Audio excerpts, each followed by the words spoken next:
All right. Just Mbalamsiza guys, and I hope everyone is fine. Basically, as usual, I have to check my sound. Okulaba sound yange actually okay. So please, munsasireko katono. If my sound is fine, please let me know. Kubanga nabadde nkozeyo ku upgrade entonotono to see if at all I can improve the sound. So. Just perfect. I think sound tamina che mumanja kati. Basically, as usual, I have to check my sound tamina che mumanja. That is good. Kakati guys. Lero ngenda kwogera ku man amawire manji nange ngezaako keeping up. Emirimu mingi. Okukola kunji. I mean, so much is going on, and sigeza nenda bomuntu awoza sound kubanga ntaddemu obudde bungi okulaba nga sound yange eri fine. So I don't know, go over noga nti sound teri clear, man tujja kuvaawo bubi nnyo because tuteekamu obudde bungi nnyo okulaba. Kati guys, ngenda kwogera ku nsonga emu bbiri oba ssatu. Ensonga esooka, ngenda kwogera ku article omukulu amanyikiddwa nga Yusuf Serunkuma awandikira Observer gye yawandiiseeko. Then ngenda kwogera ku phone call oba message omukulu Bobi Wine gy'ayogeddeko naye n'omukulu amanyikiddwa nga Guaido, president wa Venezuela, era na kiki kitegeeza olunaku olwaleero. Kati game erabika ekyukidde ddala. I don't think Museveni is really gonna be happy with what is actually going on. Bobi Wine releasing the amanya g'abantu abalala, I think 468 names of people abali abducted by the state. Mujukire bulungi parliament ya Uganda yavaayo negamba Ministry wa Defense, negamba ne Minister wa Security okuleta amanya g'abantu gebalina, but they all refused to produce those names. So the Speaker of Parliament yavuddeyo n'agamba nti agenda kukkiriza opposition to table the names of their people abali abducted. So olunaku olwaleero Bobi Wine releasing a list ya over 400 people that are abducted by the state, nga n'essaawa ya leero tetumanyi wa gye bali. I'm going to respond to that as well. Game ya Stella Nyanzi erabika ekuze. Like you can all see, Chakole, Kenya, and it's now kati intellectual community na yevuddeyo because kati abantu bafudde struggle yokuba nti I mean they are turning the entire campaign yokuba nti Bobi Wine abuulirirwa batabuulirirwa. Can Bobi Wine be blamed or not? That is what it has become now. It's not become, because look here, the truth of the matter is strategies are always going to differ on how people fight in a revolution.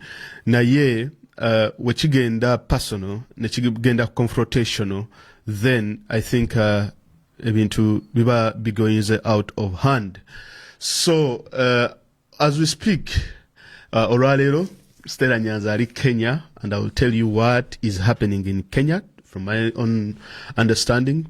Because to our jabs is can you give up Bobi Wine as a person. Omuli Nsedeko is also doing the same. Stella Nyanzi is doing the same. Then this gentleman, Amanyikidwanga Yusuf Serunkuma, is also doing the same. Now, we all know Yusuf Serunkuma, but they're very, very critical about the state, but they're very critical about the government. But I'm so surprised, Okulabanti, now she's actually being drawn into the battle. Stella Nyanzi jagezako kuteekawo wakatiwe ne President Robert Kyagulanyi Ssentamu. Because Okulabanti, there's a bandwagon of people in the FDC abali activated, cells is active, FDC is deactivated. Some people who are not reasonable enough, bali ku Facebook as well as Twitter, okulaba ntino, they hop onto this bus eyokugamba nti Bobi Wine agambwako batagambwako. You see, these people, okay, if at all look here, if at all people say nti because what is happening today is very interesting, because the things these people are throwing to Bobi Wine are not the same things that we have thrown to gundi mukulu Kizza Besigye. With all due respect to Kizza Besigye, no one ever asked him Kizza Besigye agambwako batagambwako. No one ever did that. Kizza Besigye awabulwa batawabulwa. No one ever did that, which is really interesting that people now are coming out nga bagamba nti Bobi Wine tawabulwa, Bobi Wine tagambwako, Bobi Wine tasobya, Bobi Wine taddibwamu. I mean, let us also enjoy the struggle.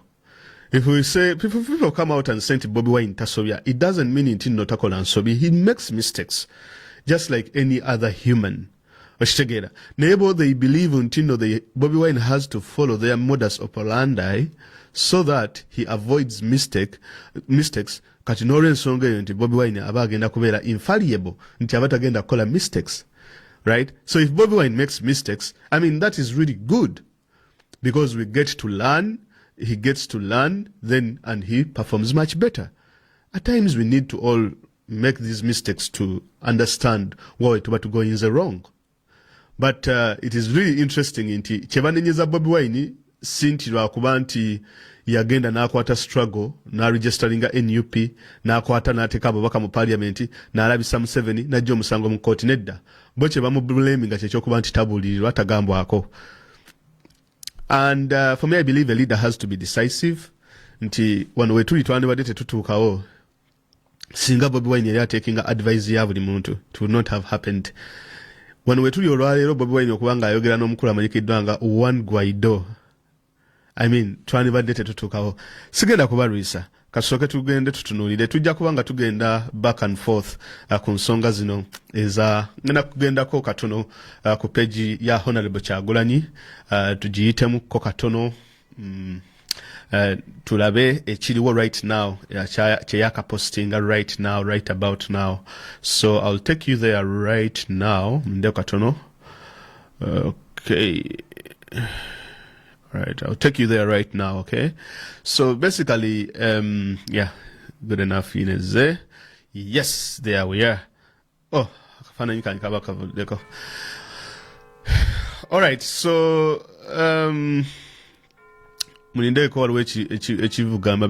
so do not worry so much. Let me just do this as well. All right. Okay, so, okay, what happens here? Alright. Right. Sorry, guys. In the beginning, so I'll just have to do it now. So, don't worry so much about it. You'll be fine. You'll be fine. Okay, there we go. I had to do this in the beginning, then so don't worry so much about me.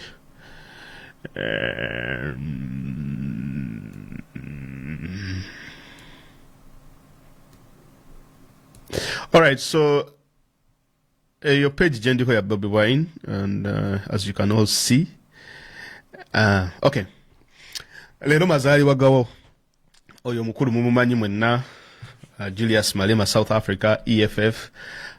Amagaliza amazalibwa myaka 4. Malema Bobi Wine amusoseyo kwana. Okay, agosige mawulire amakulu. Amawulire amakulu ge gano. Bobi Wine ava kwogera n'omukulu amanyikiddwa nga Juan Guaido, president wa Venezuela. Agambye atya, very pleased to speak with President Guaido of Venezuela this evening. We discussed the way forward for both countries and the need to build synergies for the defense of democratic principles and human rights across the globe. I mean, that is a very big milestone. That is a very, very big achievement. And it really means a lot. People around the world are now recognizing Bobi Wine as the president of Uganda internationally. Museveni tachagara. Yiyo, very pleased to speak with President Guaido of Venezuela this evening.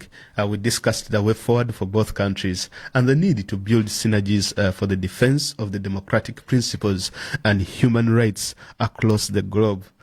Vinostera nyanzi byebimuluma bambi. Kati omukulu ono gwe mulaba ye president we Venezuela. Venezuela njababulira situation yeriyo briefly, but then njakola episode endala nga ndi concentrating ku Venezuela ngensi n'omukulu ono Bobi Wine gwayogedde naye. But ekiriwo is nti Honorable Kyagulanyi post ye n'agambye nti nno mbadde musanyufu nnyo okwogerako ne President Juan Guaido owe Venezuela akawungeezi ka leero. Twogedde ku nsonga ez'enjawulo ku nsi zaffe ebbiri wakati wa Venezuela ne Uganda, era n'okuba nti nno tuteekawo enkolagana okulaba nti nno nga tuyimirira ku nkola eya demokrasiya n'eddembe ly'obuntu mu nsi yonna. Bobi Wine. Kakati tetukomyawo Juan Guaido n'atweetinga era we mulaba zino kuba ekigenda maaso mu Venezuela era kyekimu nga n'ekigenda maaso mu Uganda. Juan Guaido yoyo era naye na kamalo ka retweetinga kano n'atweetinga naga nti n'aretweetinga post eya Honorable Kyagulanyi n'ebiboogeddeko mu mbeera emu oba endala. Omukulu oyo gwe mulaba gwe bayita Juan Guaido baali mu kalulu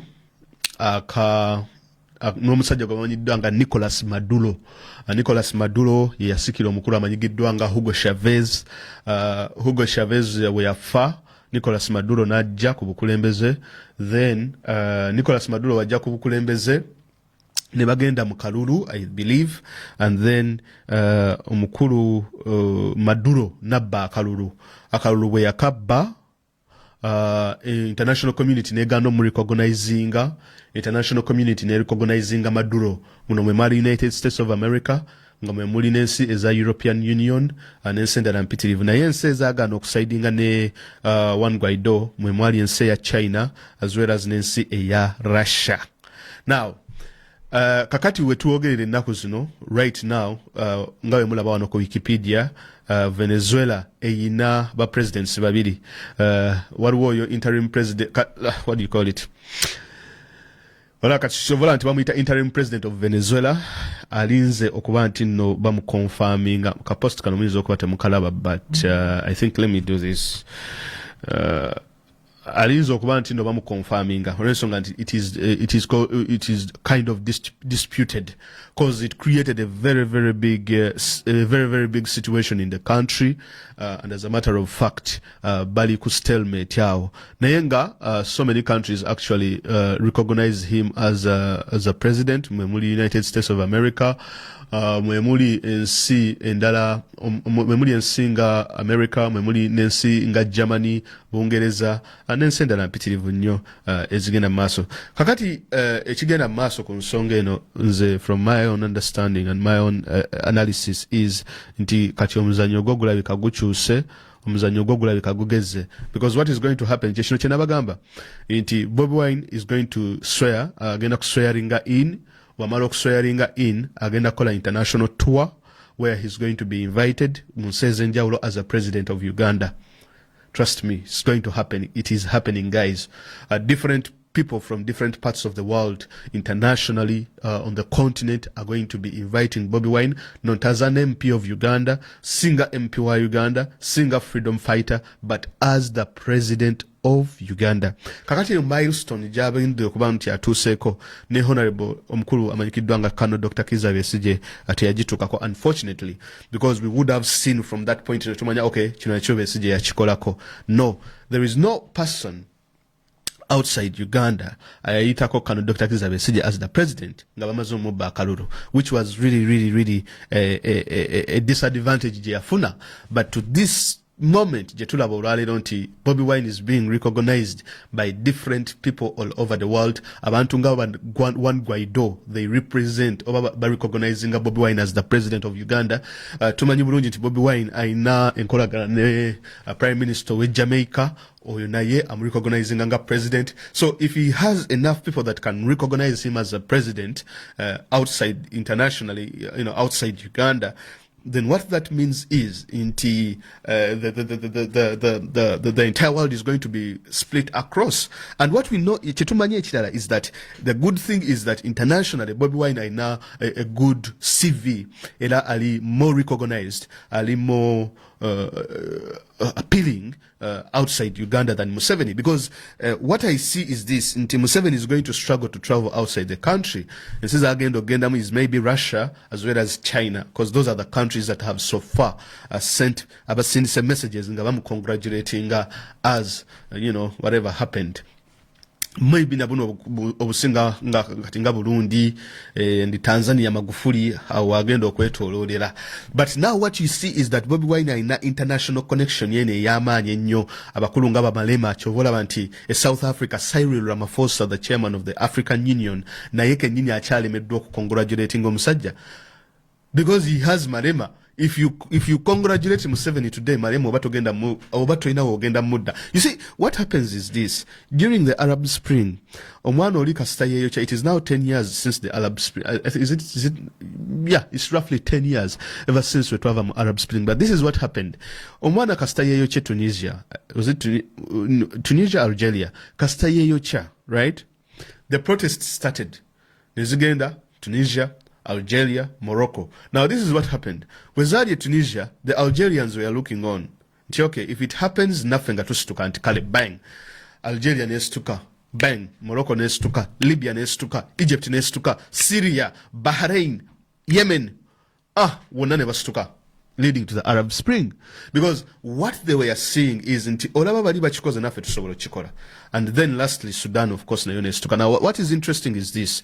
Into Uganda, the entire continent, it was a very big experiment. It was the second coming of some sort of a different fashion than the Arab Spring kind of fashion. So what people were waiting for, especially on the continent of Africa as well as internationally, into how is Bobi Wine going to do it? So if he can do it like this, then chiba chibagenda kwata omuliro in Rwanda, chikwata omuliro South Sudan, chikwata omuliro Rwanda, South Sudan, and likes of Angola, South Africa, zonensi. Ezibadde zino obukulembeze either nga political party yebadde kulembera ensi for a very long period of time obanga individual yabadde akulembera ensi for a very long period of time.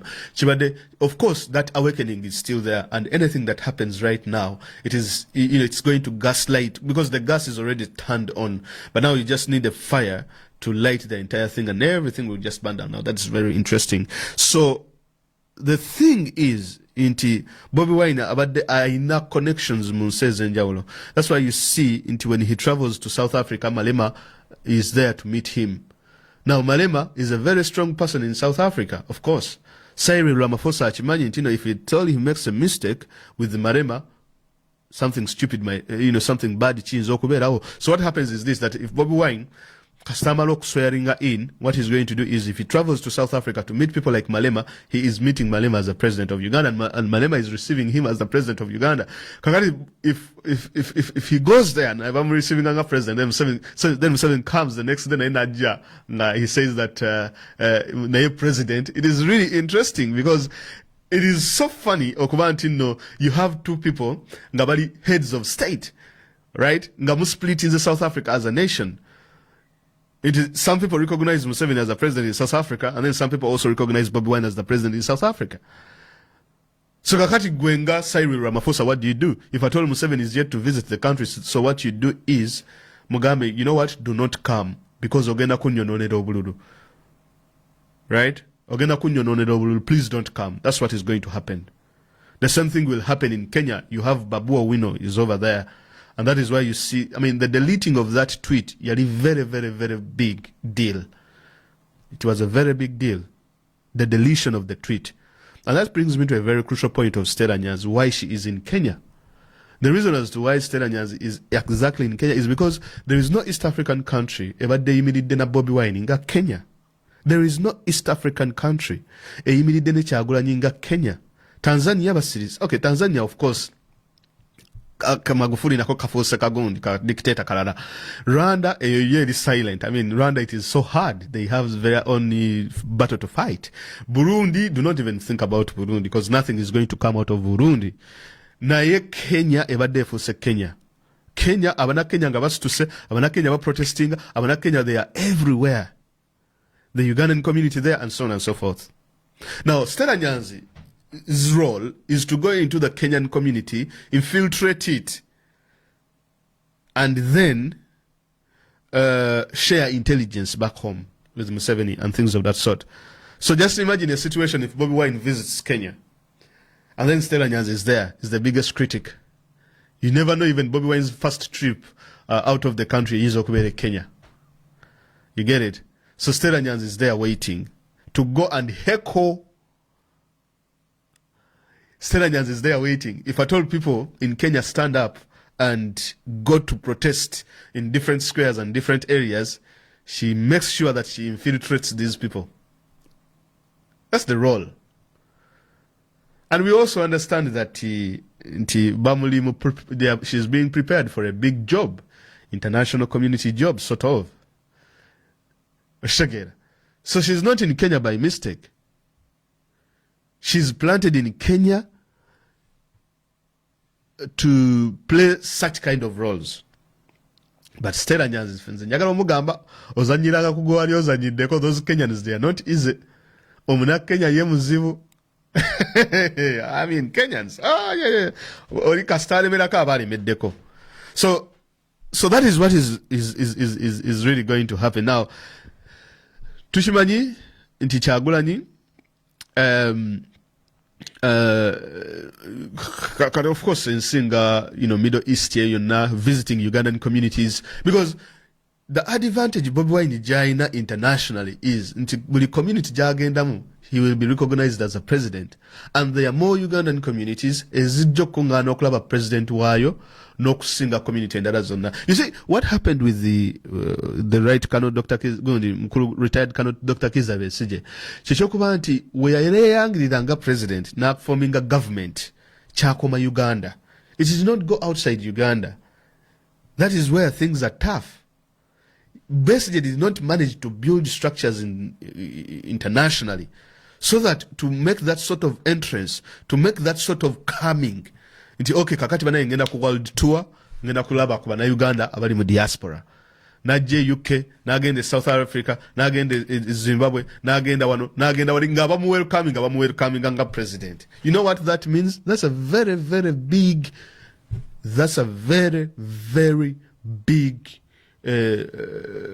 point Jaba are creating internationally. You get the point? A very big point. So we have not seen the last of Bobi Wine. Of course, international media they haven't had him for like a year. International tour watching President wa Uganda. He doesn't like that. Tachagala chobola kati conversation yakyuse buli omu ali mukuwoza Bobi Wine agambwako tagambwako. That's the thing. Kakati the icing on the cake kyekyomukulu ono amanyikiddwa nga one Guaido okwogera ne Bobi Wine face to face ne boogera ku nsonga ez'enjawulo ezigenda maaso mu nsi. One Guaido ekyo kinene. You know what Venezuela means? Venezuela yense ekyasinzizaayo reserves z'amafuta mu nsi yonna. It has more reserves than the Saudis and all those countries eziri mu gundi mu Middle East. Eyo Venezuela gye mulaba nsingaga. Oyo one Guaido musajja wa maanyi. Kati bw'olaba nga Kyagulanyi ayogera ne ba one Guaido. Boss, kwata akatebe tuula wali wansi Kyagulanyi kyayogera wuliriza. Decision gyagenze nayo kiriza. Kubanga kati sak Kyagulanyi lyaliko ne waba ababaka abalina ne waba tabalina. He's a step ahead. One Guaido yandibadde akubira Ssenyonyi, yandibadde akubira Muhammad Nsereko. Oba amumanyi aye katamumanyi. Kyokka bannaye abantu baagala okwessaawo. Munabo babalabye mukati nange One Guaido amanyi. One Guaido mwogerako. Gwe omanyije ekitegeeza omukulembeze okukubira essimu nedda kankubuuze mbadde wano olaba neya Bobi sigifuna. Okay, nayogera yeah, I think I mean omuntu ow'amaanyi gwe nali njogeddeko naye oba ani simanyi, naye essimu ng'evuddewo oyo gayi gwe bayita One Guaido oyo gwe mulaba. My friend, mumanye guno omuzannyo gukyuse, n'ebyemmeri musooke mubiteeke wabbali. Emmeri bulletproof ka mubiteeke wabbali byonna. Kubaka kati ebintu bya penetrating ze bya maanyi. This is a very big penetration. Mujjukira kambabuulire nno mmwe mulayika mukimanyi. Let me remind you one thing. One Guaido, I mean was it Nicolas Maduro? In fact, kambaletere article wano temuvaako. Maduro family yewe yali edduka ngeva mu Venezuela. One of his generals we yali adduka ngagende China yakozesa Ugandan passport. Nebebuuza passport ye Uganda yajja etya okugwa mu mikono gy'ono Gayi. Kamba article yino wano kanjifune. Ebintu bino binyuma. Aha. Kamano jiraba. Okay. Oha. Kakati yino article njifune. Okay. Mwana, amaaso gafudde. Naye katusabe. Katusabe. Emyaka ena. Okay, article yino njifunye. Now, it's very interesting. It's very interesting. Okay. Monitor webanga teyajijjeyo Mukama Katonda. Okay, article. Kitegeeza one Guaido agenda kuwa Bobi Wine information yonna. Deals zonna ezibadde zigenda maaso wakati wa government ya Uganda ne government ya Venezuela. Kasooke tutunuulire scenario ene yaliwo emabegako nga Ugandan government eri mu kattu nti why are some of the diplomats in Venezuela buying Ugandan passports? How did they acquire the passports? Wabula naye Bobi Wine obono omusajja ani amukolera ebintu bye yiyo article muleka musinga mwadete mubijjukira. Okay, government probes Ugandan passport by Venezuelan official. This was 2019 February. Government is investigating reports that a top Venezuelan politician had used a Ugandan passport to smuggle his son to China, following a heightened political tension in the South American country. Daily Mail, a leading British tabloid, yesterday reported that the 17-year-old Tito Cabello, the son of Diosdado Cabello, the Venezuela's National Constituent Assembly, ANC, flown from Cuba through Russia to China. His sister, Daniela Cabello, also allegedly used a U.S. passport to Shanghai on Sunday, where they are reportedly joining several supporters of the embattled Venezuelan president, Nicolas Maduro, who are fleeing tension in Venezuela. The article claimed that both children boarded a Havana to Beijing flight as Desire Contralez and Tito Contralez, apparently using their mother's surname to hide their identities. But the Kampala officials said, "We are trying to verify the reports." Mr. Jacob Siminyu, the Internal Affairs Ministry spokesperson, said, "We are in a meeting and we are going to issue a statement." The Internal Affairs Ministry, JJ Odong, also said he was in a meeting and was not free to talk. The Permanent Secretary of Foreign Affairs, Mr. Patrick Mugoya, said, "I don't want to speculate. Please let ask Internal Affairs which issues passports." Daily Mail article said siblings left Havana, Cuba on Friday and reached Moscow on Saturday before connecting to Beijing bound flight that arrived on Sunday. From Beijing, Daniela and Tito Cabello then got on a flight to Shanghai at 10:40 local time and touched down at 1 p.m. local time. The Uganda's deputy head of mission in China, Mr. Henry Mayega, said it was late in China and promised to cross-check the matter later in the day. "It's late now. We shall cross-check tomorrow," he said. Ugandan diplomats were bakola. However, the director of ISO, Joseph Okelo Ochret, doubted the authenticity of the story. I've read the news from the internet and I'm still doubting if it's true. It is very strange because we have completely no connection or close relations with Venezuela. Interesting.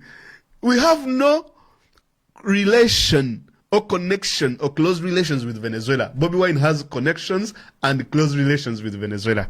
A number of officials, not new, a number of officials from the Directorate of Citizenship and Immigration Control have been arrested and sacked in connection with the issuance of passports to foreigners or criminals. April last year, Eritrean national Medellin Yadego married who had been named one of the most wanted men for human trafficking, was arrested traveling on a Ugandan passport. However, the State Minister for International Relations, Mr. Okello Oryem, said government has put strict regulations on the issuance of Ugandan passports. Strict regulations on the issuance of Ugandan passports. However, issuance of Ugandan passports, undoubted the Venezuelan would have accessed it. I don't believe the story. Because even if he had a Ugandan passport, he would still need Chinese visa, which would be hard for him to prove that he is Ugandan. I find the story hard to believe. Now, your passport racket. Waliwo abantu abali mu immigration ya Uganda abaguza passport bana abakulu. Kati Venezuela, the story yegamba. Venezuela, ejali jiwunye. Kakati, omu ku officials ba Maduro, nga onola bakadaga abamaanyi nnyo. Omu ku officials ba Maduro, n'agenda n'addusa family ye, omukyala we, n'abaana babiri, bakabero, n'abatwala China. Nga batambuliza ku passport eya Uganda, endala yali passport ya America. Venezuela. Ati mwenga mudda. We baba buza nti why? E passport yatuuka etya mu mikono gy'abana abakulu abe Venezuela. Venezuela mwe mumanyi gyeri. Eri wansi eri South America, eri wansi ddala eri. It is very far. Era bagamba nti tulina close relations. Tetulina nkolagana wakati wa Uganda ne Venezuela. How did this happen? Chili mu immigration. These people are selling passports. Chamuvamula bantu no mujja kulaba abantu ono musimanyi. You see, mugenda mulabe documentary kwa Al Jazeera. Engeri gye batunda mu diplomatic passports. N'engeri gye batunda mu abantu okubeera ba diplomatic nga ono olaba nti Sudiri, who is the diplomatic envoy oba simanyi to Sri Lanka, ono simanyi ne bamufuula diplomat. You see, the reason as to why they need those diplomatic credentials, olina agamba mbu ye nga ono olaba nti wava munno simanyi ye diplomatic gundi waawa. Gwegendo labe mu Uganda, those guys of those diplomats, mwebuuze lwaki abasinga si bana Uganda. Gendo labe ambassador wa Uganda oba Sweden oba UAE somewhere, mukazi sina mwina Uganda oba muyindi. The ambassador, you know why? Because they need that diplomatic immunity. Number one. Some of them are doing shoddy work. So when they do shoddy work, kitegeeza they can claim diplomatic immunity by having that sort of credential. I'm a diplomat from Uganda. Kakati Chovola Sidiru cannot be arrested in the country because he's a diplomat of Sri Lanka. The same thing happens to Wavamunno. But what is the criteria that the government uses to give these people this sort of gundi? Ojimani criteria. No, they just dish it out. Whoever has enough money ngabakuwa. That's what happens. Babi tuunda. Kati no mu Venezuela naye yayina passport. Kakati ekyo si kyekikulu anyway. Naye kikulu because tuyina okumanya how are these people doing these sorts of things. So kakati Honorable Kyagulanyi ekyokwogera n'omukulu ono amanyikiddwa nga Guaido n'amukubira essimu n'amukongratulating nti mukama wange kulika akalulu webale kuyita mu kalulu ekyo kinene nnyo kubanga Guaido yani wadde akubira Museveni. Chokama naye Museveni naye atusese ebiseera ebimu. Kati Museveni musajja wattu agenda okulaba Bobi Wine abamukongratulating nga bamu Guaido. Agenda okufuna essimu. Hello, Mr. Museveni. Mr. Museveni, nze ndishimiye owe Burundi. Owe Burundi. Hello, nze ndishimiye owe Burundi. Mukulu webale kuwangula kalulu wakaisemu nga ndishimiye ajijja nakonga ta hang up kaka ndishimiye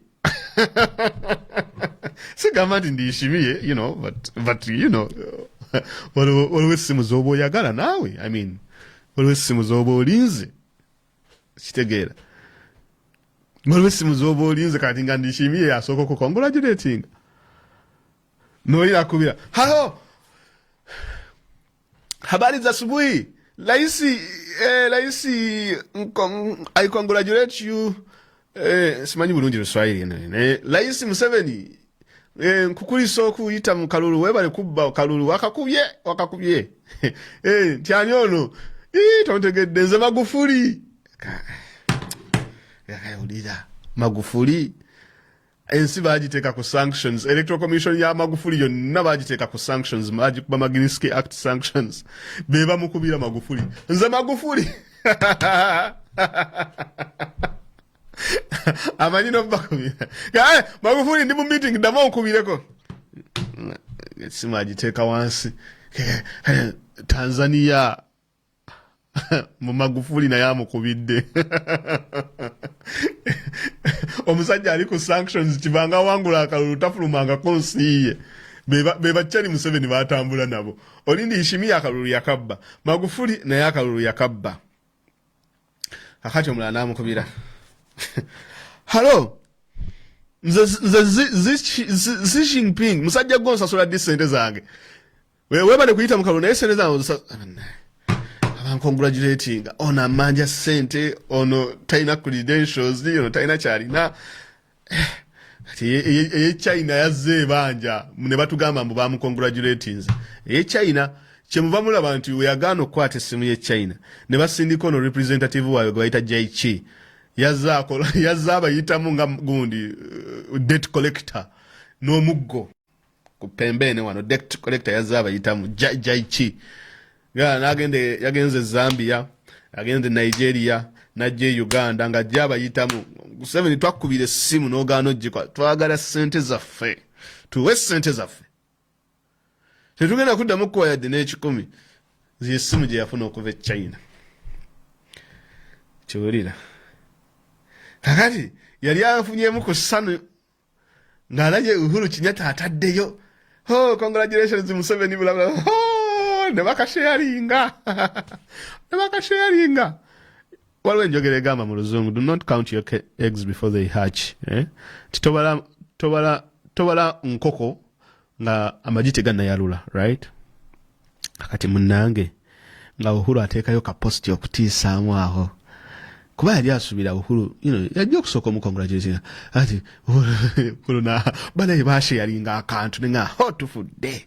Ne bakasharinga. Hey, Uhuru, congratulations. Ngamba okay kale. Waita meka. Uhuru ne yekwasa mu Facebook yagide yagala blocking account ye. Jukira te bali bakamala ku blocking eza Museveni wanga munana. Uhuru nagamba kambijjayo nange. Uhuru sinajjayo. Kati bano basharinga bye basharinga okakana nga biraga. There is no message. Netugamba bana abakulu babadde basharinze kati basharinze biruwa. There is no message. Churira. Uhuru ne babadde mu lukungana lwa East African Community bakanyiza kwogera naye nga Museveni ali old man out. Nga aswadde tewali n'omu yamukongratulatinze kumugamba your excellency, first of all we thank you for kuyita mu kalulu. Tewali yamugambye. Bonna basirise ne boogera nga bamuboola nga kye yakoze buli omu yakirabye nga tolina ngeri gy'ovaayo kugamba nti banange kino na kino. Kakati oba oli awo ogenda okulaba Facebook omwana Kyagulanyi ava kwogera ne Guaido, president we Venezuela. Kiki ekigenda mu maaso? Mugamba abantu bankubira amasimu. Bankubire ku Zoom munteekeyo. This is proof. Bobi Wine alina proof yiyo proof. Hana Facebook yajja. Mudde mu basteera Nyanza. Yiyo proof. Yiyo proof simu cheche simu bagikubye. Omusajja buye simu yagikubye. Ono omusajja yakulira ensi ekyasinziza reserve z'amafuta mu nsi yonna. Guaido. Esimu proof yiyo muvagwa bine bya Museveni byakubira bana abe Saudi Arabia n'abakubira amasimu ababulira simanyi byaki bo balowooza abagamba bya hijja. Oluvaawo nga abe Saudi bagamba nti no, oluvaawo nga batugamba munaye n'abe Saudi Arabia bamukongratulatinze. Bo babadde bategera bya hijja like Muslim pilgrimage to Mecca. Ye ali mu kuwoza nti bamukongratulatinga. That's what he's doing. okubakubira okuba forcing okumukongolera naye message yiyo one Guaido kahaye mwizo ganti kaye tulimba ne one Guaido ka message naye nakatikinga nakakubako tiki nakakoonamu 2.6 million followers ho banaye kino kigezze kati kuba omuzanyo nze nadde mmanyi nabadde ekintu nkirabira wano just wano kugundi ku surface naye kati kagenze mu ba one Guaido Bobi Wine kagenze mu bano abantu abali international campaign ye genda fuka international bagenda creating a movement elimu ba Alex Navalny elimu ba nabe Hong Kong Bobi Wine yagendo chikira Africa yonna. That's what is going to happen. One Guaido yagendo chikira gundi South America. Kachori okola be fire. Kwa kakati chivudde ku national Uganda kati chigenze chetuyita international. Oyo One Guaido muvubuka muto by the way. Aine myaka 37. Oyo mukuru Bobi Wine gwayogedde naye leero oyo Venezuela aine emyaka 37 37 years kati kitegeeza nti movement yagenda gejja Bobi Wine yagenda okwata continent ya Africa Guaido 37 years akwate South America Alex Navalny agenda kwata ekibondo kya Russia na biki ono mububuka bamitano wa join live yani oyo mugayi owe Hong Kong akwate ekibangirize ekyeyo then you have a movement we kwata omuliro fire upon fire. That is how it's going to happen. Kuba kino kiragira ddala nti gwerinda agenda kufuna essimu endala from other people kuba kakati look here guys Bobi Wine tayogera gundi One Guaido tayogera luzungu era wabadde wa muvunulira nga navunulira ne Bobi Wine era sawa yonna kyemmanyi One Guaido agenda kuwa Bobi Wine invitation Museveni kamuvugume musoke mulinde katono kamale bugu mulinzita wano kamale okukola ki okujjako esaati okay so ninde mu katono malo okujjako esaati wano mulinde katono bugu mulinzita baba so malo okujjako esaati jacket sorry bugu mulingi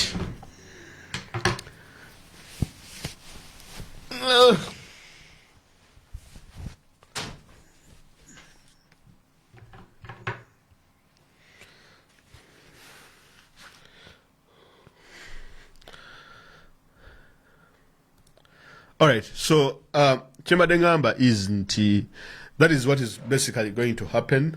Bobi Wine kati agenda kwata continent ya Africa, then coordinating abantu bana abenjawulo, ba Nelson Chamisa, Tundu Kenya, maybe ba Malema, especially in non-democratic countries, nadalam sub-Saharan Africa.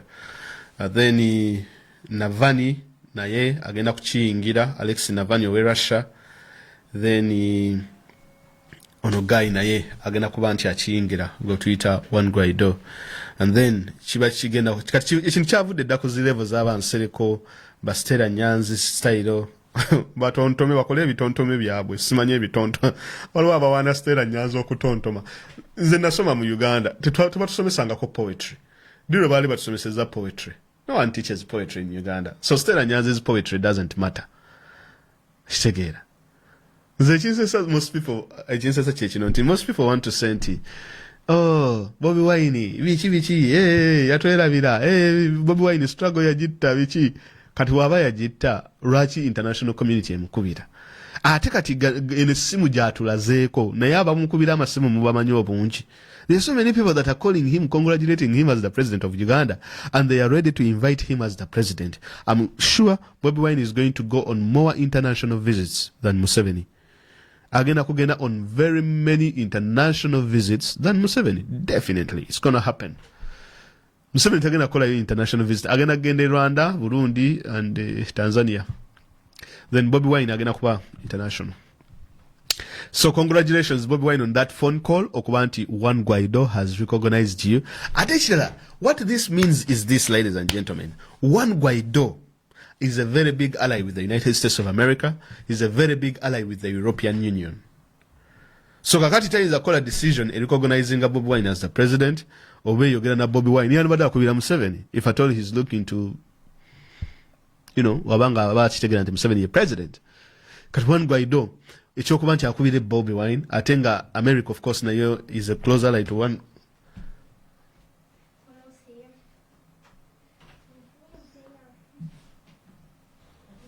All right. Ekyokuba nti America is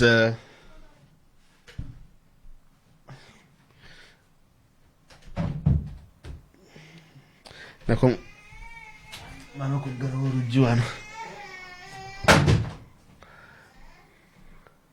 ekyokuba nti America is a close ally with one Guaido, as well as being a close ally to the European Union. Everything is now interconnected. Museveni is going to be isolated internationally. Tebagenda kumutekako butesi sanctions zizokka, but also bagenda mu.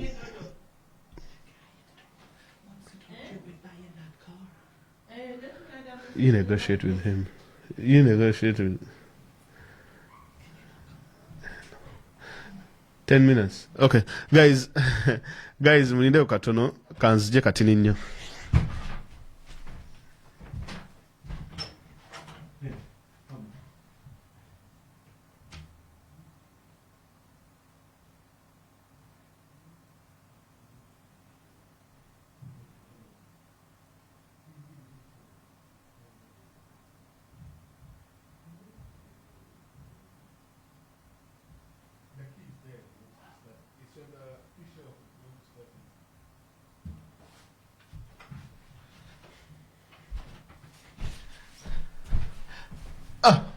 Balaye munsonyiwe lero banaye engeri esibudde mwenkozeddemu live. Anyway, so that is what is basically going to happen from my small analysis. Nti kino kakati ekintu kiri very international, and it's not only sanctions ezigenda okuaffectinga Museveni, naye recognition Bobi Wine gyagenda okufuna internationally egenda kuaffectinga obukulembeze bwa Museveni n'abakulembeze bwe. So what this means is nti Bobi Wine agenda kubeera able to send people to different parts of the world okubanga bam representing, and he will also be able to receive different people from different parts of the world on his behalf. You know, nga bava oba chamisa musindikidde abantu oba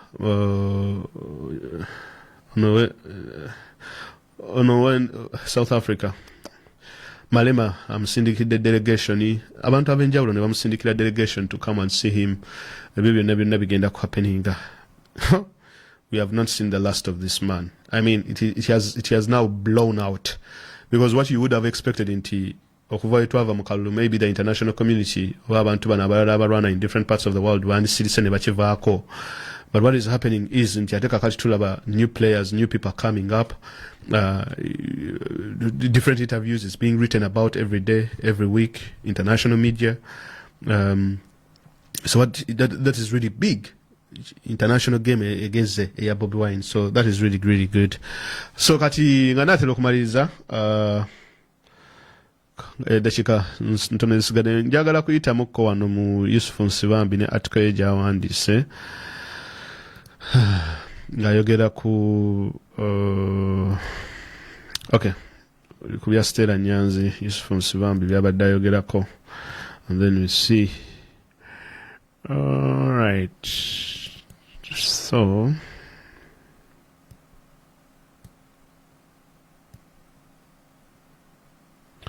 especially this is especially for people who watch Yusufu Nsibambi's articles na bichi byabayogerako blah blah blah blah. So that is what I'm going to try to talk about. So Nsibambi agamba nti Yusufu Serunkuma agamba nti the revolution we lost and why Stella Nyanzi is bitter. So agamba nti okay, for those of you who might not know, Stella Nyanzi is the original people power. Now that is not right. That is not right. Stella Nyanzi is the original people power. That is not absolutely right. Agamba atya, She was people power before many young folks appreciated the struggle, and before dark-suited brothers boxed Bobi Wine into reducing his influence to a just political party. Serve me the justification, please. Perhaps the only Ugandan activist who is both eloquent online and active in streets. Stella Nyanzi has directly suffered the wrath of Museveni's shamelessness. Okay. Ono agamba nti Stella Nyanzi ye muntu yekka activist akola ku street mbate mulinde katono. Egundi mbalaga gundi ntuufu oba. Okay. Agamba nti Stella Nyanzi is the only person mbu abadde activist ow'amaanyi ennyo online nga ne ku ground kwali. Kale kakati wabanga abadde nnyo w'amaanyi mbu Stella Nyanzi ye original people power. Naye banaye Yusuf Sserunkuma oba abantu basoma ennyo kiki what really happens. How can you say Stella Nyanzi is the original people power? But you should also understand Yusuf Sserunkuma lecture Makerere wa political science. Kati na ono muwala gwe bayita Stella Nyanzi naye yali Makerere mujjukira we yeyambula ne bamuwagaawagaawo nti oli wakabi bla bla bla bla. Kati oba ekyo kyayita people power simanyi. Ekyokubiri Yusuf agamba nti Stella Nyanzi ye muntu yekka ali eloquent ate nga wamaanyi nnyo ku online ne kuki ne ku ground. Banaye twebuuze Stella Nyanzi yekka yabadde akola online yekka yabadde akola ground. Bobi Wine naye kennyini abadde akola online eloquently nga ne ku ground kwali. Ate tuyinza comparinga Bobi Wine na Stella Nyanzi. So many people have been doing this thing. Okitegeera. Ekyokubiri toyinza kugamba nti Stella Nyanzi has suffered the wrath of Museveni's shamelessness. It's not only Stella Nyanzi. So many, I mean, for heaven's sake, people have lost lives, people have lost families, people have lost their loved ones. Abamu babakuye ne babajjamu n'embuto. Kitegeera. Neze Stella Nyanzi simulaba akola lubale. Wayali akava mu kooti wano n'awangula omusango bagwa miliyoni mmeka. Tetugambanga nti no Museveni teyamukwata bla bla bla. Yes, ayinza Museveni mugezi. This is what he does. Akwata Nsereko n'amugamba va mu kibiina kyange weefuula opposition. N'amugamba nvuma mpita Omunyarwanda mpita Omuhima mpita buli kimu ne Muhoozi muvumiremu ne First Family tetujja kukwatako. That's what he does to make it believable. Nti mumukube mumukole ki naye akaseera we katuukaako okutuwa information obaako okusaidinga naffe obaako okuvuma Bobi oyina okuvuma nti ye nti kale. Okay, so that's what Yusuf says. A state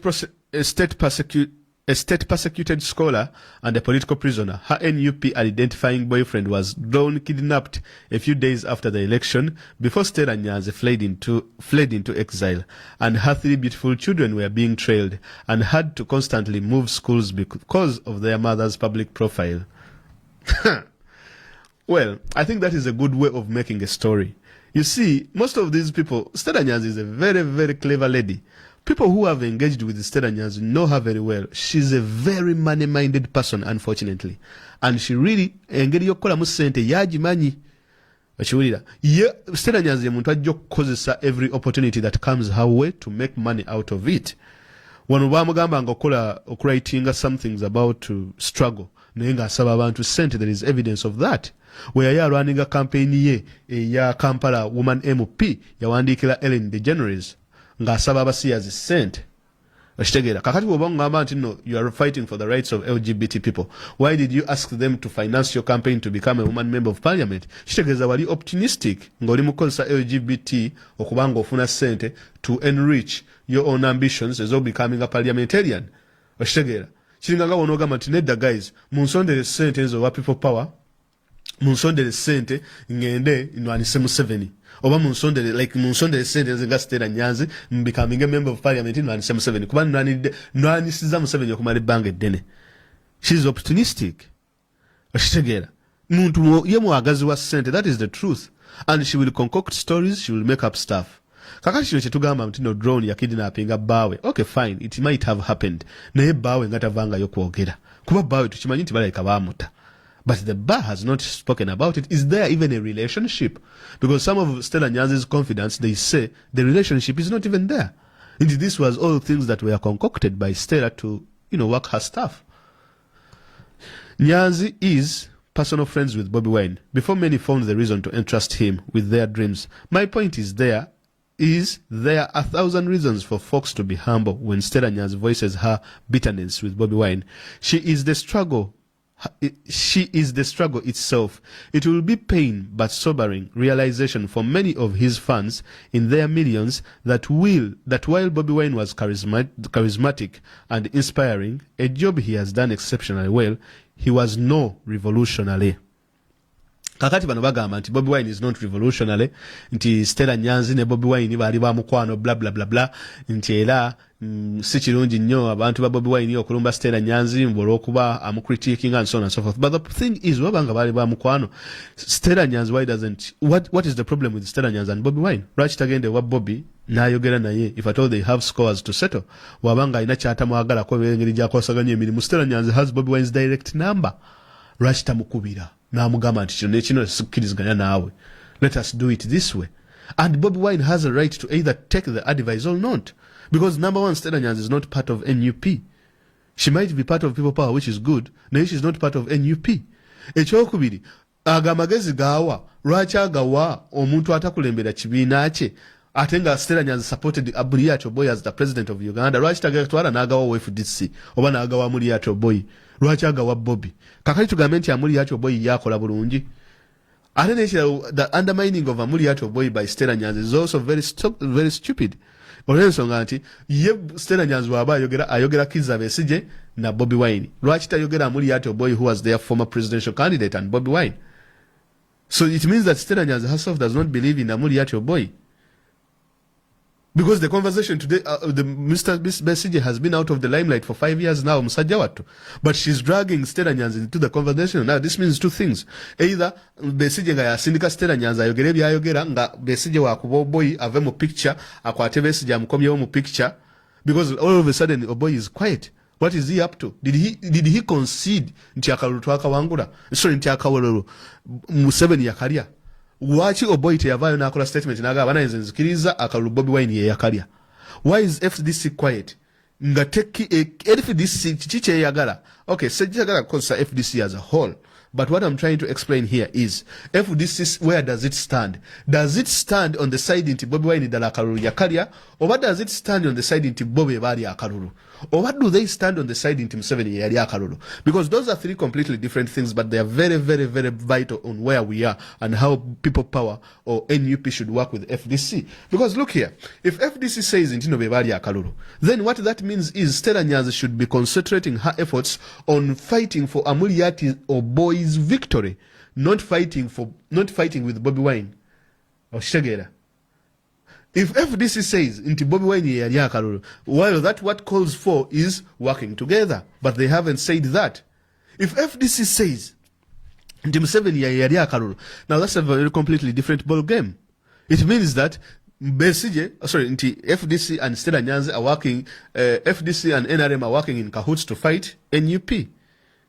So where does FDC stand? That is the question. Because then most of these discussions ziyinza okubeera either valid or invalidated. Eza Stella Nyanzi claims ze n'abantu abamuwagira nga Sserunkuma. Understanding that the promised land uprooting a 34-year-old autocrat was too ambitious, or that Bobi Wine lacked the mettle and strategy to deliver on his promise, even when the opportunity presented itself, will hurt deeply. As a student of popular culture and politics, I hold Bobi Wine in high regard, especially as an organic intellectual. Okay.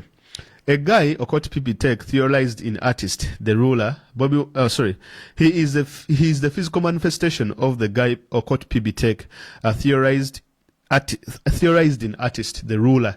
Bobi Wine has given his compatriots discourse, Funandaga muntu, twebereremu, people power is stronger than the people in power, and enabled them to become active political subjects. To the mass of young activists and politicians, Bobi Wine is their hero, and our mendacious chroniclers ought to be generous in memorizing his name. But as a man charged with revolutionary responsibilities, Bobi Wine might have lacked the sinews for the challenge. I use the term revolution and revolutionary in a very strict sense. That is, being able to overthrow Uganda's excessively molested constitution from which Museveni derives legitimacy, and setting in motion a series of political crises by overthrowing the constitution crises. By overthrowing the constitution, Museveni and team would collapse with it before escaping Uganda via Malaba border into Kenya. Okay, if you ask any ordinary folks on the streets of Kampala, this was their dream. This was their dream. Impress of the new kid on the block, Bobi Wine, not Tower Place, Kizza Besigye and FDC's place. This would be to ascribe small and inconsequential dreams to the Wananchi embraced Bobi Wine. All right, before in the course of the election season, several revolutionary moments emerged, all in favor and around Bobi Wine. We will never know whether Bobi Wine and the team actually saw them or were too cowardly to grab them. Yet revolutionary moments tend to be fleeting and cursory. They appear and disappear only after a short time. They are supposed to be seized at the earliest opportunity. Let's take 3 major moments lost so far. All right. Now, the argument that this gentleman, omukulu ono idea jagezaako okwogera oba argument ye jagezaako okubuildinga ye yogamba nti Bobi Wine ekintu kye yali avuga abantu baali baagala revolution bakiyita batya revolution muki okwegugunga okujjako Museveni ne constitution ye ekintu ne tugizimba buto kyonna omulundi gumu nga ye mulaba Egypt nga ye mulaba Arab Spring Sudan n'ebifaanana ng'ebyo. Kati ono kyagamba ti Bobi Wine ayinza okuba kale bino ebintu ebirala yabikola okutegeka abantu funa ndagamuntu bla bla bla bla byonna yabikola ebyo bya ayina kye yakolawo naye ekyokukwata abantu okubagugumula oba okukola revolution bwekyo kyamulema mbera Bobi Wine si mugugumusi oba ki ekyo ekigambo simanyi nti si revolutionary. That is what Yusuf Nsirambi urges. Nagamba nti olw'ensonga nti waliwo opportunities esatu ezajja nga Bobi Wine yali ayina okugugumula abantu bayiwe ku street basuule constitution bajjeko Museveni naye Bobi Wine n'alemererwa okulaba opportunities zino. Tikinayinza okuba nga teyamanya oba teyaziraba kuzikozesa oba si kyo ayinza okuba nga yaziraba naye n'azi-ignoringa. Kati tunuulire arguments esatu zaawa opportunities esatu zaawa and I will break down on every opportunity. Bobi Wine yali alina okukozesa okuba nti n'asuula Museveni abantu okwekugunga. Closely appreciated events of 18th and November 2020 were meant to set on a course for the revolution. As the news of Kyagulanyi's arrest circulated, ordinary folks fully consensitized and self-mobilized took to the streets demanding his release. Museveni and his shameless vigilantes went on shooting spree and murdered indiscriminately. The world was appalled. Anger was everywhere. Interestingly, while Museveni congratulated himself for having sent a strong threatening signal to the NUP revolutionary mindset, he had actually created a sumptuous revolutionary moment. Bobi Wine had to grab it by both hands and throw it back. He did not have to return to the campaign trail. He had to demand the release of all persons arrested, demand for accountability of all guns as seen on the streets, demand that all victims are compensated. This moment had to be escalated. He had to issue clear public statements to this effect, including stating that no one is buried before investigations are complete. Sadly, he didn't grab the opportunity and simply returned to the campaign trail like no major event had happened. Indeed, Museveni was even energized to brag about it and even abuse his campaign more. He not only often denied himself access to venues, but openly murdered more members of his team before finally detaining all of them. Detained to this day, Kitalia prison is overflowing with young men and women that Museveni's state arrested for the sport. Then came the house arrest. Now, argument ya Nsibambi egamba Yusuf Serunkumu egamba nti Bobi Wine we bamukwatira wana abantu ne begugunga ku 19 ne 18 abantu bali bayina okuvaayo ne beekalakaasa ne beeyiwa ku nguudo ekintu ne bakiyiwa. N'agamba nti we baamuteera Bobi Wine yandizeeyo ku campaign trail wabula yandidimandinze emmundu zonna okugiba ku street, yandidimandinze abantu bonna okubanga bakompensatingibwa, yandifubye okulaba nti abantu bonna tebaziikwa n'ebintu ebifaanana ng'ebyo. What this gentleman fails to understand is this. Number one, the people who were shot, these were very innocent people. They were not even protesting, most of them. Shwira. Most of these people were not even protesting at all. They were innocent people. Ne bakubibwa amasasi, ne battibwa. Kyekisooka. Ekyokubiri, Bobi Wine of course yali mu kkomera era nga bw'oyogedde. Nti Bobi Wine could not command from the prisons. kuba singa yali wabweru wa komera, it would have been different, because it is a moment that you have to grasp. Kati moment here, of course, by that time he was arrested. Ashitegeera. And then, of course, Museveni nakozesa amaanyi natta abantu, and of course more bodies would have fallen if at all people had decided to go, or one more people had decided to go on the streets, because Museveni was already prepared. Amajje gonna gali all over Kampala.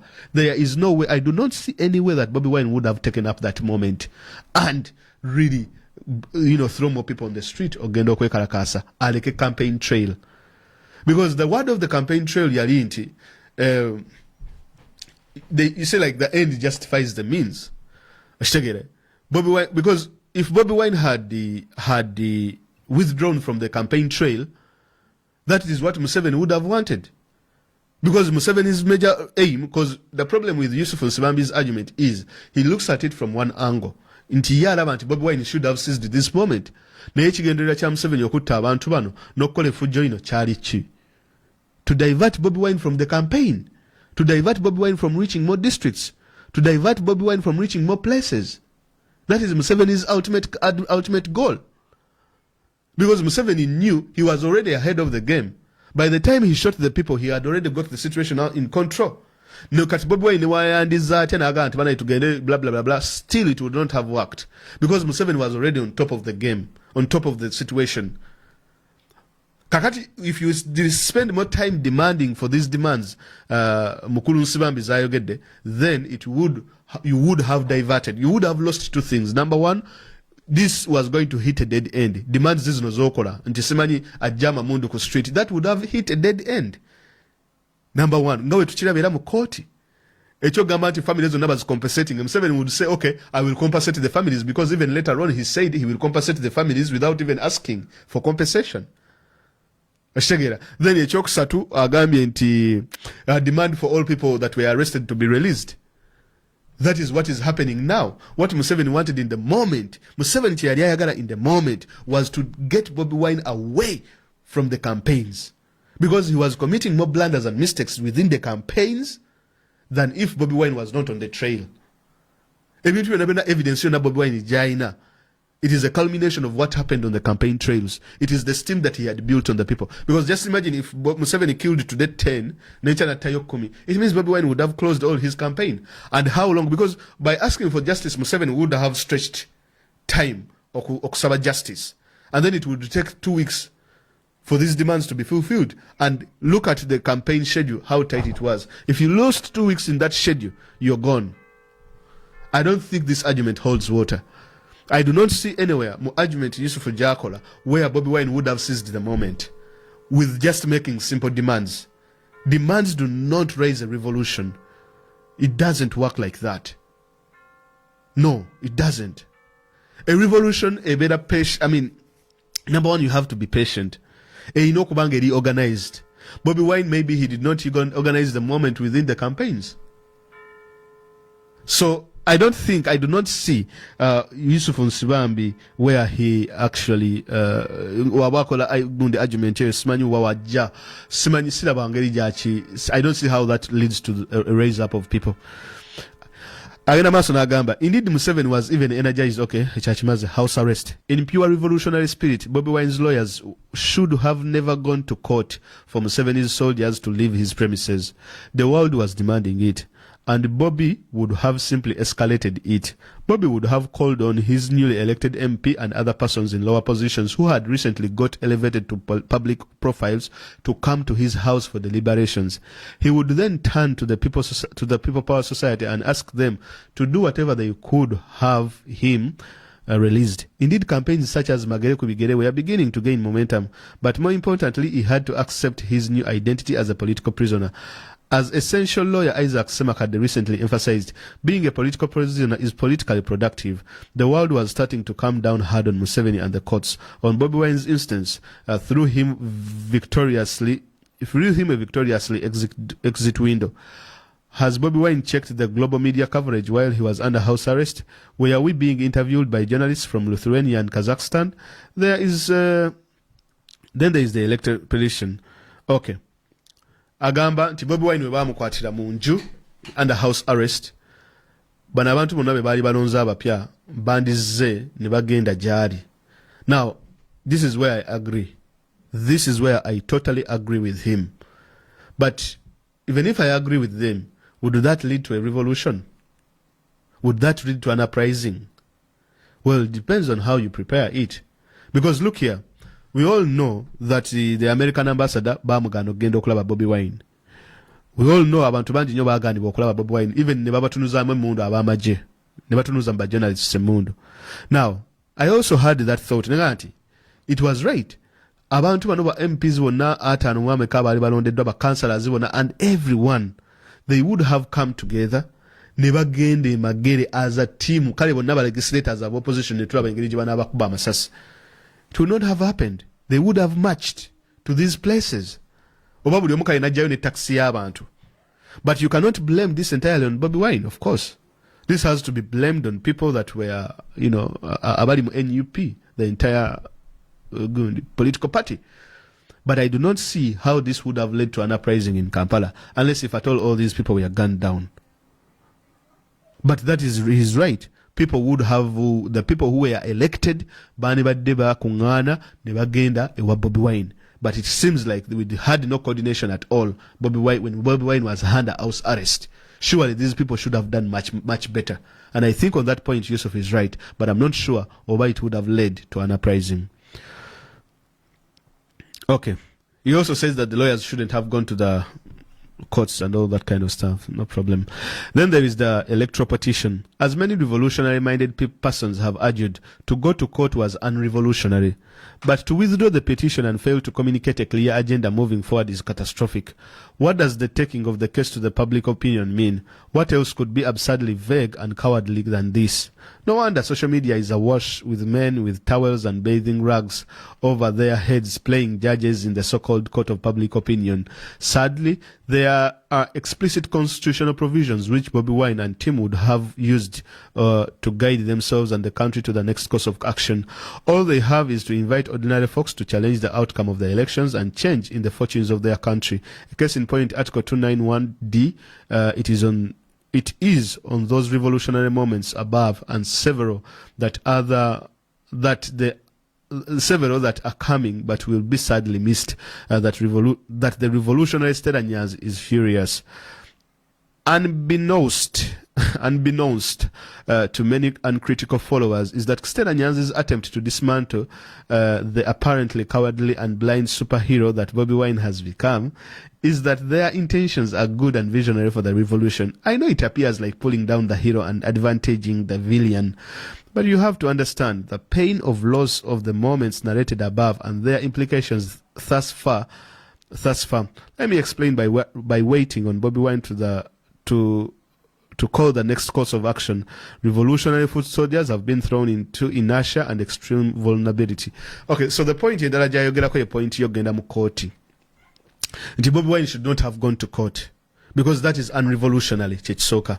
Ekyokubiri n'agamba nti Bobi Wine ate okugjayo omusango ate ekyo kyali kibi nnyo because next course of action oba kyeyali azzaako teyakiraga bantu. Wayogera court of public opinion ki kyategeeza. I do not think Yusuf Nkumazi Gundi ideas zenze sizitegeera. I mean, I do not know how he does not understand what Bobi Wine means. If I can understand the court of public opinion, how come omusajja Dr. Yusuf Nkuma omusajja ina PhD number does not understand the court of public opinion? Court of public opinion etegeeza gwe bakulaga omusango nti omusajja yakola bino bye. What else do you have to do? You have to raise up.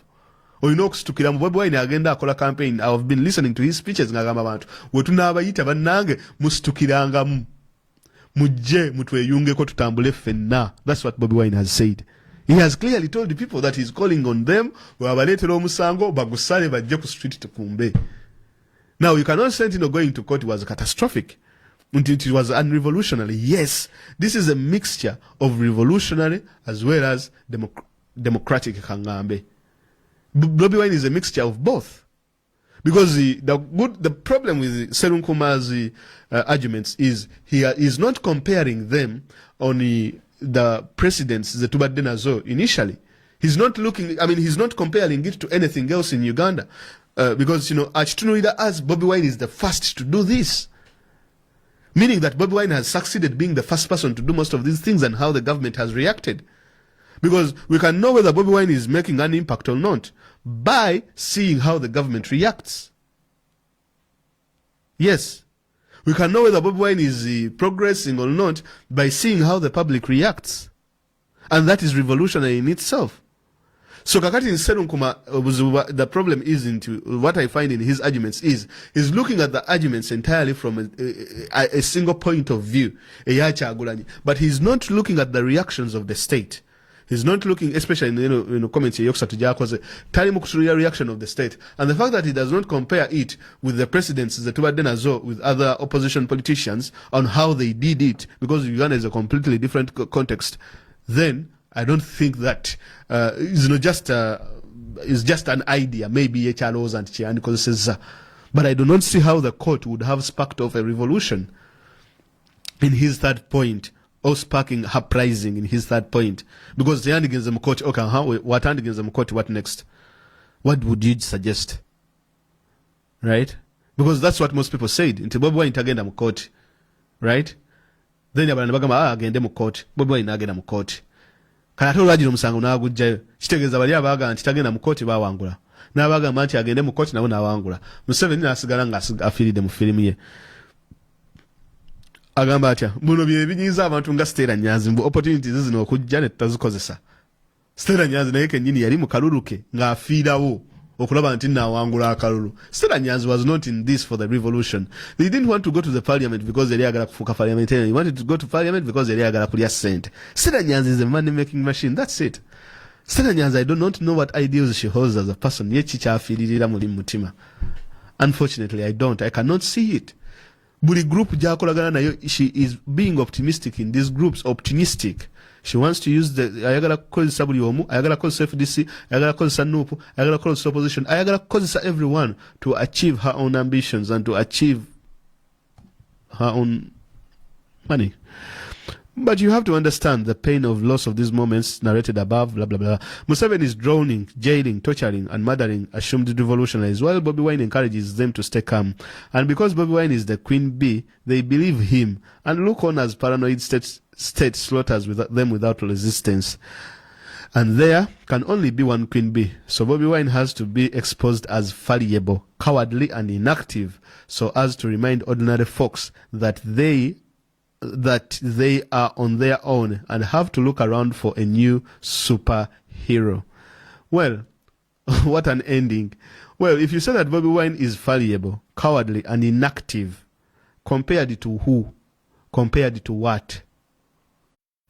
I agree. Bobi Wine is fallible. I agree totally.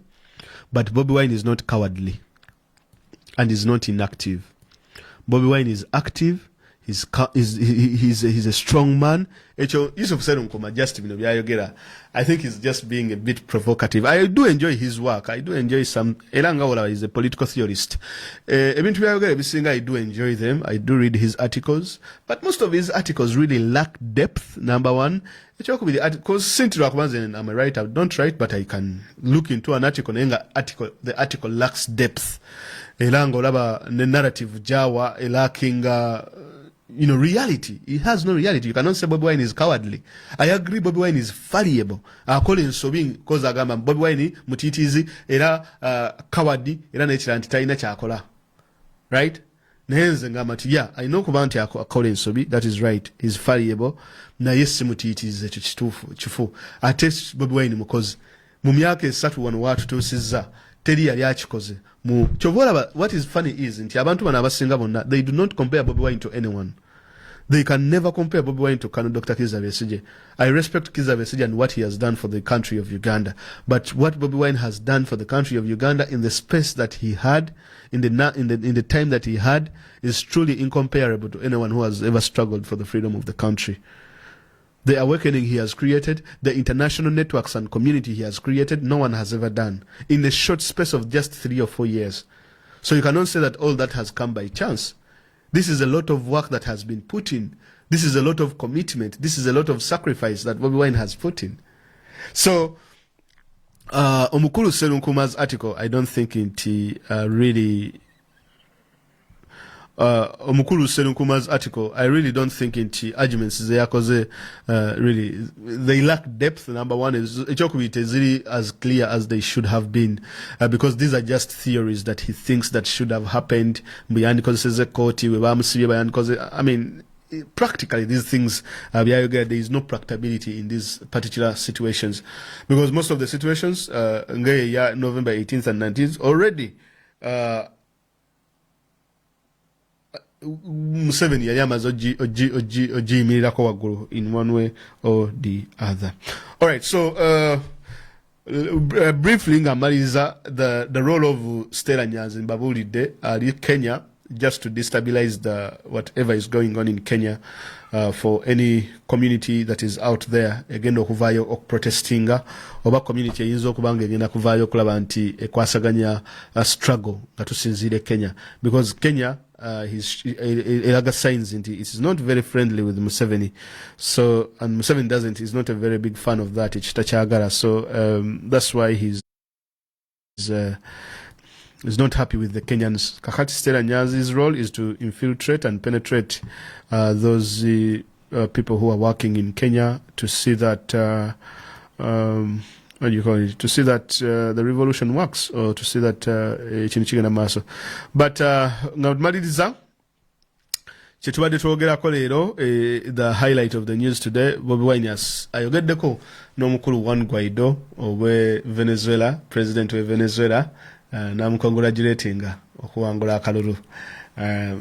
Museveni simanyi lwaki tebakubidde Museveni, naye ekyo namwe mukimanyi, temukimbuuza. Enkya kangende nnyonyereze ku Juan Guaido, mwogereko ebimukwatako, his profile na biki bye bafaanagana ne Bobi Wine. Bobi Wine amusingako omwaka gumu ndowooza. Is 39, yeah. Juan Guaido is 37. Ansingako emyaka. Juan Guaido tuwumbi twenkana emyaka. Tubula kwenkana kale. Tetwenkana naye tubula kwenkana. 37! Kale, ngenda nyonyereze ku Juan Guaido. Nyongero musesebula. Enchya lwakutano. Inshallah, kale kandabe.